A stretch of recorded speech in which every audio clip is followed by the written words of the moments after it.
Hey everyone, I want to talk about something important today because it's time to get back to our roots around free expression on Facebook and Instagram. I started building social media to give people a voice. I gave a speech at Georgetown 5 years ago about the importance of protecting free expression, and I still believe this today. But a lot has happened over the last several years. There's been widespread debate about potential harms from online content. Governments and legacy media have pushed to censor more and more. A lot of this is clearly political, but there's also a lot of legitimately bad stuff out there. Drugs, terrorism, child exploitation. These are things that we take very seriously, and I want to make sure that we handle responsibly. So we built a lot of complex systems to moderate content. But the problem with complex systems is they make mistakes. Even if they accidentally censor just 1% of posts, that's millions of people. And we've reached a point where it's just too many mistakes and too much censorship. The recent elections also feel like a cultural tipping point towards once again prioritizing speech. So we're going to get back to our roots and focus on reducing mistakes, simplifying our policies, and restoring free expression on our platforms. More specifically, here's what we're going to do.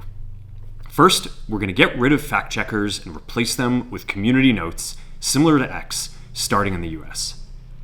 After Trump first got elected in 2016, the legacy media wrote non-stop about how misinformation was a threat to democracy. We tried in good faith to address those concerns without becoming the arbiters of truth.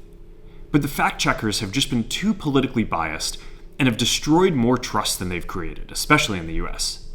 So over the next couple of months, we're going to phase in a more comprehensive community notes system. Second, we're going to simplify our content policies and get rid of a bunch of restrictions on topics like immigration and gender that are just out of touch with mainstream discourse. What started as a movement to be more inclusive has increasingly been used to shut down opinions and shut out people with different ideas, and it's gone too far.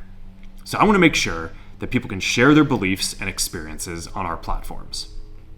Third, we're changing how we enforce our policies to reduce the mistakes that account for the vast majority of censorship on our platforms. We used to have filters that scanned for any policy violation. Now, we're going to focus those filters on tackling illegal and high-severity violations. And for lower-severity violations, we're going to rely on someone reporting an issue before we take action. The problem is that the filters make mistakes, and they take down a lot of content that they shouldn't.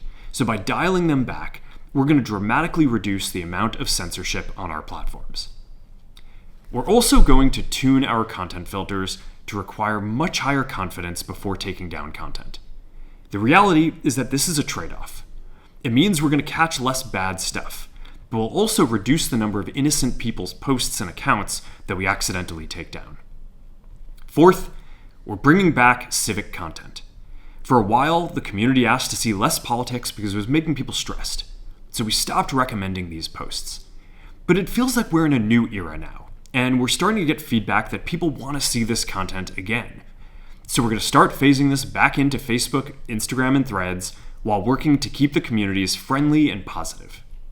Fifth, we're going to move our trust and safety and content moderation teams out of California, and our US-based content review is going to be based in Texas. As we work to promote free expression, I think that it will help us build trust to do this work in places where there is less concern about the bias of our teams.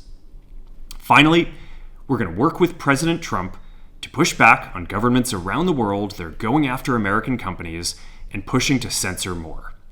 The US has the strongest constitutional protections for free expression in the world.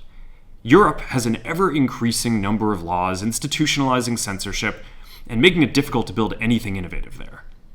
Latin American countries have secret courts that can order companies to quietly take things down.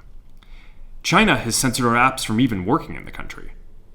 The only way that we can push back on this global trend is with the support of the US government.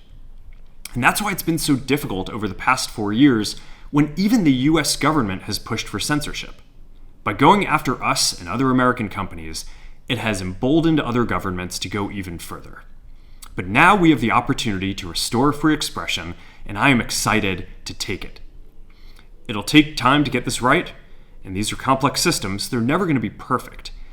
There's also a lot of illegal stuff that we still need to work very hard to remove. But the bottom line is that after years of having our content moderation work focus primarily on removing content, it is time to focus on reducing mistakes, simplifying our systems, and getting back to our roots about giving people voice. I'm looking forward to this next chapter. Stay good out there, and more to come soon.